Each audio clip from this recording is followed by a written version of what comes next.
pastikan betul-betul panas kuali kita. Kita masukkan minyak. Sebab apa saya nak gunakan teknik yang lain sikit. Walaupun kita tengok kenapa tak masuk minyak lagi, kita betul-betul panas, kita masuk minyak, kita masuk bawang. Kita tak nak dia bawang tu hangus. Sebab apa? Khasiat dekat kita punya sos, khasiat dekat minyak zaitun ni ada, orang kata yang tersendiri dia punya khasiat dia tu. Tak nak dia nanti kita masuk nanti dia rosak. Kita perlukan khasiat dia juga. Kadang-kadang kita tengok, kenapa masakan barat dia tuang minyak zaitun kemudian sebab apa? Dia mengandungi rasa dan khasiat dia tersendiri. Itu dia. Masukkan minyak zaitun. Nampak? Tak pakai banyak. Sikit je. Dah cukup. Lebih kurang 2 sudu dah memadai dah. Mudah sebenarnya. Bawang putih masuk terus. Sebab tu saya cakap tadi, kita gunakan teknik, kita panaskan betul-betul kuali, masuk minyak terus masuk bawang. Selalu kita panaskan minyak tu. Ni kita tak nak panaskan minyak, kita panaskan kuali terlebih dahulu. Sebab apa? Kita nak khasiat dekat minyak zaitun tu masih lagi ada. Kadang-kadang orang guna minyak, dah lah kuali panas, minyak panas, masuk pula benda-benda yang beraya dalam tu. Melesuk-lesuk satu hal. Kan? Wangi. Bau dia wangi. Okey, dia ada teknik juga yang kita nak masukkan daging terlebih dahulu pun boleh, nak masukkan sos terlebih dahulu pun boleh. Saya pilih untuk masukkan daging terlebih dahulu.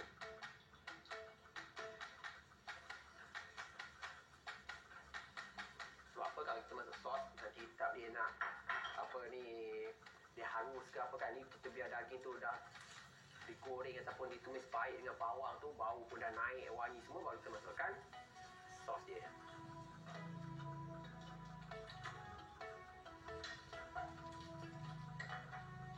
Dia masukkan sos bolognese. Sos ni agak pekat sebenarnya.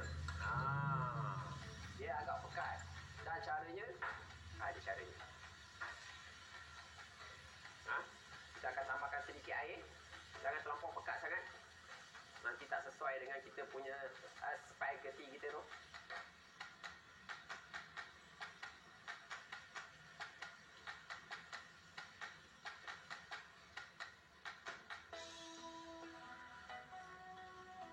Cantik dah di situ. Dan kalau kita nak menambahkan sikit rasa, kita boleh masukkan ni dia, sedikit serbuk ayam.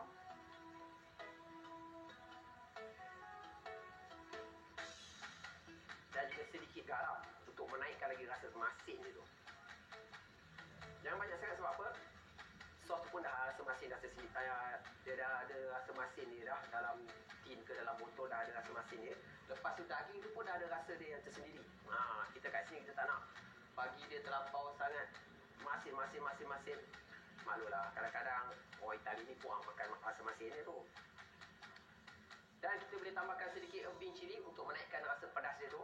Boleh tambah kat situ, nak tak dalam pinggan kemudian pun boleh juga. Saya suka tambah sedikit dalam tu. Dan nanti masa hidang kita tambah sedikit lagi pun boleh.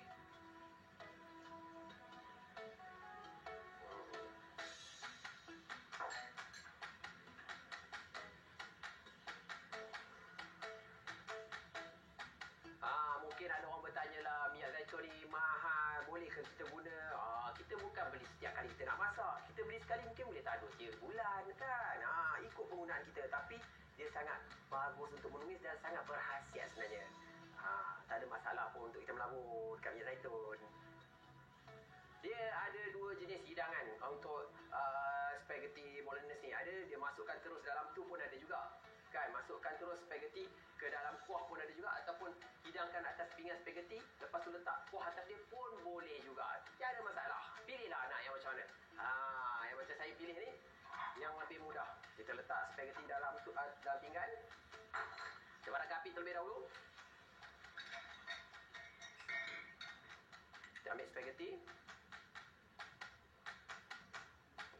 Itu dah cantik. Kan?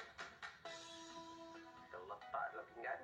Lepas tu nanti baru kita tuang dia punya sos dia. Memadai seorang makan. Jangan banyak sangat. Tak perlu. Cantik. Dan kita boleh sendukkan kuah dia. Letak atas tu.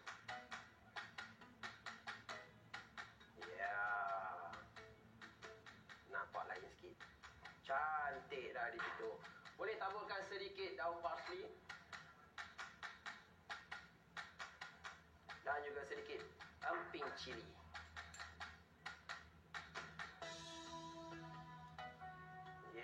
Itu dia.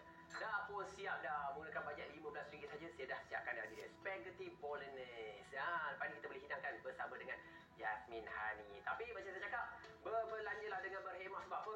Duit-duit yang lebih tu boleh kita gunakan untuk melabur di ASD. Kita jumpa selepas ni.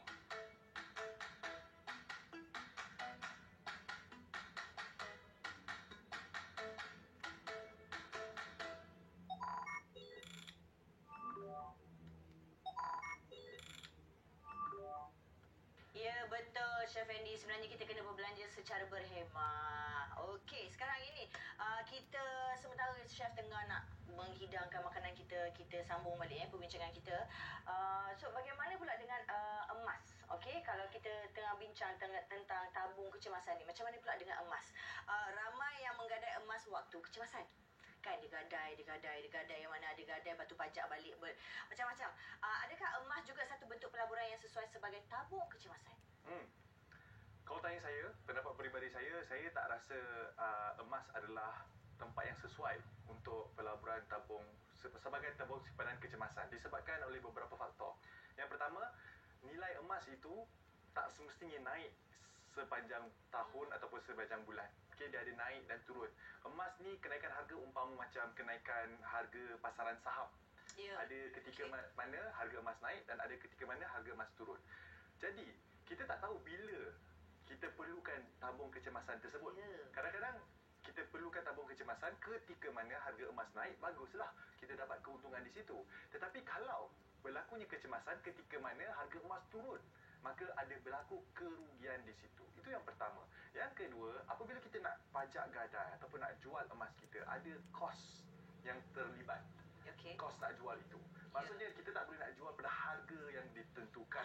Harga asal. Contohnya, let's say harga emas 1 gram bersamaan dengan RM315. Okay? Itu harga pasaran. Tapi bila kita jual beli itu, ada spread kat situ.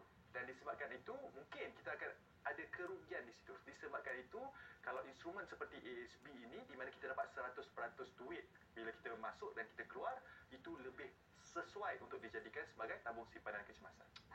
Okey. So, sebaiknya kita kena cuba memiliki pelaburan untuk membina tabung kecemasan yang kukuh, betul? Tapi sekiranya lah kita tak tahu kan, malang ni tak berbau, something happen, kita hilang kerja ataupun ada yang accident, hilang kubah yang kekal ke apa-apa ke kan? So, bagaimana hendak memastikan tabung ini sebenarnya cukup untuk membiayai kehidupan pada waktu yang mendesak ni? Okey, so ni bagi mereka yang mungkin kecemasan tu tiba. Kan, contohnya kehilangan pekerjaan dan sebagainya. First, yang pertama, jangan gunakan kesemua duit tabung kecemasan tu dalam bulan yang pertama lah. Nama pun kenapa kita bina, sebab tu saya sarankan untuk kita bina 6 bulan tabung simpanan kecemasan tersebut. Caranya yang pertama, hanya fokus kepada keperluan, tangguhkan kemahuan. Itu yang pertama. Maksudnya kita gunakan duit secara berjimat-cemat. Beli apa yang perlu, tangguhkan segala kemahuan. Kalau nak beli handbag lah ataupun nak beli phone baru dan sebagainya, semua benda ni jangan beli ketika mana kita tak ada kerja, tidak ada pendapatan. Itu yang pertama. Yang kedua, jangan buat hutang baru. Jangan gunakan ataupun sebab bila kadang-kadang kita stres, kehilangan pekerjaan, so kita pergi buat hutang yang tak sepatutnya. Contohnya pinjaman peribadi ataupun pinjaman kad kredit dan sebagainya. So itu yang kedua, elakkan berhutang.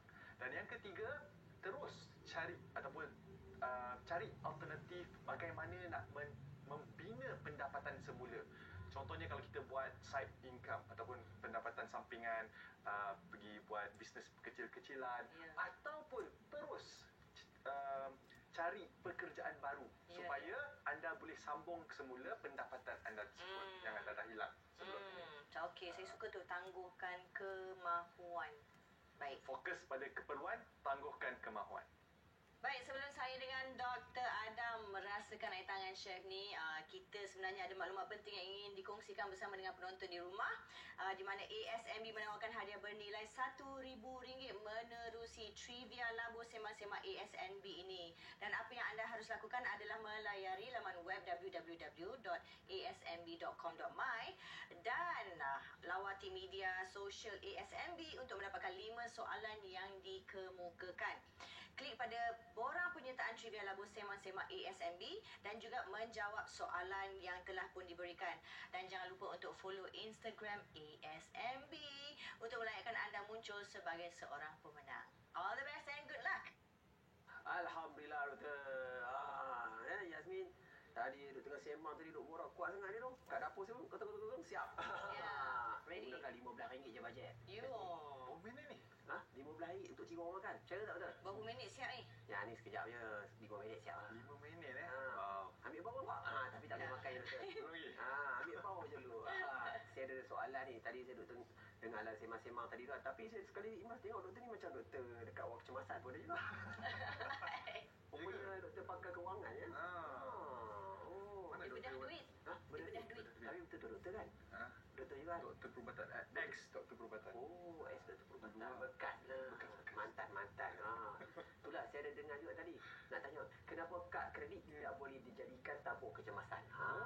Okey. Sebab apa?